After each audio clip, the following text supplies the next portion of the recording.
Hey guys, it's Miss A, and this is day 5 in our series on test taking strategies. If you're watching this video, that means that you should have watched the videos and completed all the work for days 1 through 4. If you haven't done that, stop this video now and go back and get that done. If you are ready to move on to day 5, you should have your notes in front of you. Open up to day 5 to make sure you're ready to take those notes. You should also have the passage story time sitting in front of you. If you don't have the passage story time, you need to stop the video and raise your hand and get it before you move any further. So if you're ready to move on, let's go ahead and talk about what we're going to do today. Before we dive into our new topic, let's take a second and review what we've done so far.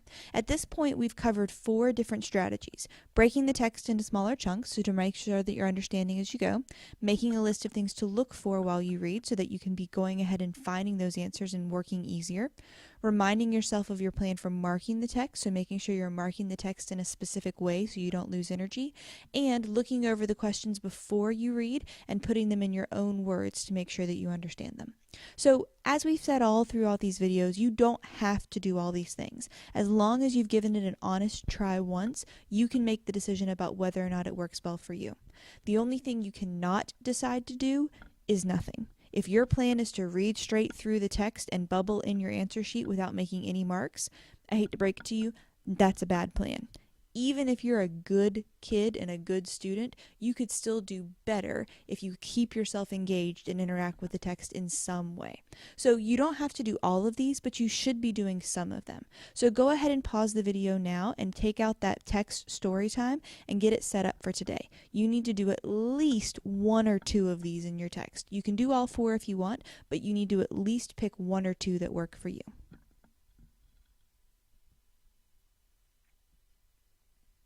All right, so let's move on and talk about one more final strategy today. The strategy we're going to talk about today also relates to looking at the questions. In the last video, we talked about making sure you put the questions in your own words so that you make sure you understand them. Today's is a little bit similar to that. So, some background on this. A couple of years ago, I tried an experiment out. I had a group of kids who were a pretty good group. They were overall pretty smart. They did a lot. They got a lot of stuff right when they did tests. And all year long, these kids had done really, really well on all the assignments and all the tests that I'd given them. But all of a sudden, it got to EOG prep time, and we started doing these passages, and they were bombing them. Kids who had done all of this great work all year long, all of a sudden were getting like 20s and 30s on their tests.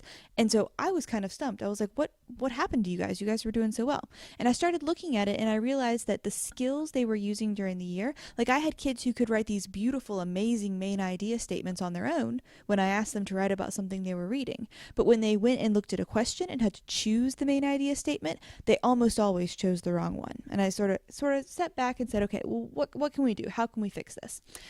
So one day in class, I gave them another passage, and I gave them the text, and I gave them the questions, but I didn't give them any answer choices. I whited out all the answer choices on their sheet, so all they had was the questions.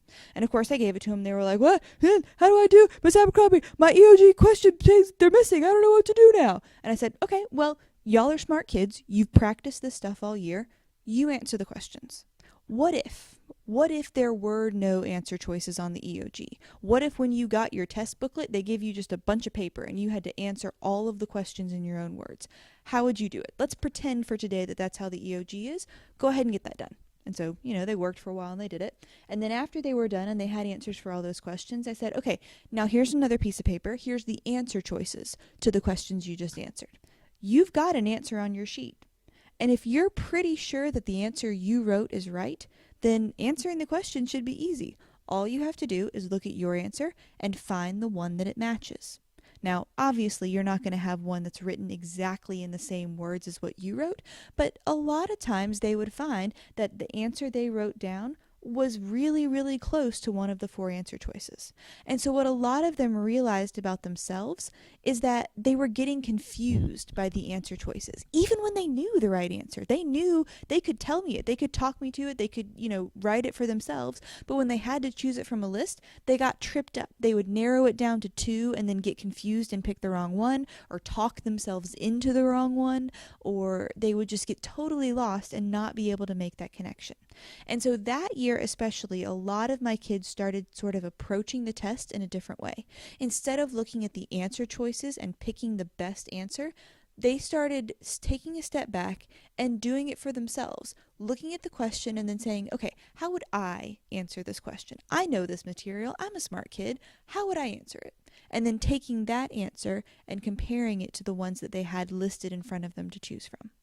So if this is a strategy you think might work well for you, here's how you do this. First of all, you've got to get those answer choices out of the way, because if you have them sitting in front of you, you're going to be tempted to just look at them, and then that's going to influence your thinking. So cover them up. Literally, take your scratch paper, take your answer sheet, take your hand, and physically cover the answer choices so that all you can see is the question that you're working on. And then once it's covered, answer that question in your head. You can either just sort of answer it silently to yourself, or you can write it down either on your scratch paper or just write in the margin above it in your booklet, and then uncover the answer choices and start looking. Here's my answer. Here's what I know is right. Now, where do I have the right answer here? Okay? Now, before we move on, I want to make sure you understand this is not a foolproof method. Occasionally, you might answer a question and be totally sure that you're right when you are dead wrong because you've misunderstood something or you didn't quite get it. And so you might uncover those answer choices and go, ooh, none of those are even close to what I had. In which case, you may need to go back and reread. That's another really good sign to yourself that you may not understand that well enough, and you may need to do a little bit more work with the question or go back and read to find the answer again to make sure that you get a little bit closer to the answer choices. And sometimes, you might just be thinking on a completely different wavelength than the person who wrote the test. And that's okay. Occasionally, this skill might bomb for you, but what kids found is a lot of the time they would write answers that were very similar. And when they did that, that gave them a lot of confidence, and it made them feel really sure that they were picking the right answer. So today you have the passage story time. And yes, if you peek real quick onto the back of your passage, you'll see that the questions and the answer choices are back there. Please don't look at them. Do not turn your paper over right now and look at the answer choices, because frankly, that's going to just completely wash what we're going to do today. You could cheat if you wanted to, but it's not going to help you any. Instead, what I want you to do is if you take a look at your booklet where you just copied your notes, down at the bottom are all of the questions for this passage. While you're reading the poem today, do not flip over to the back and answer the questions there. Have the poem in front of you, keep your booklet open, and answer the questions in your own words right there in the booklet. Then, once you've got your own answers in the booklet, then flip your paper over, take a look at the questions on the back, find the answer choices for each question, and go through and match. Okay, I said I think the answer is this. Which of these 4 answers is closest to what I've written? Okay.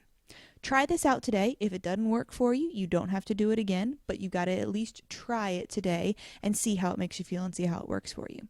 Make sure that while you're reading, you're also going through and doing any other strategies you picked, like marking the text, stopping to make sure you understand it, breaking questions down into your own words. So you're reading the text, answering the questions, and you should be good to go.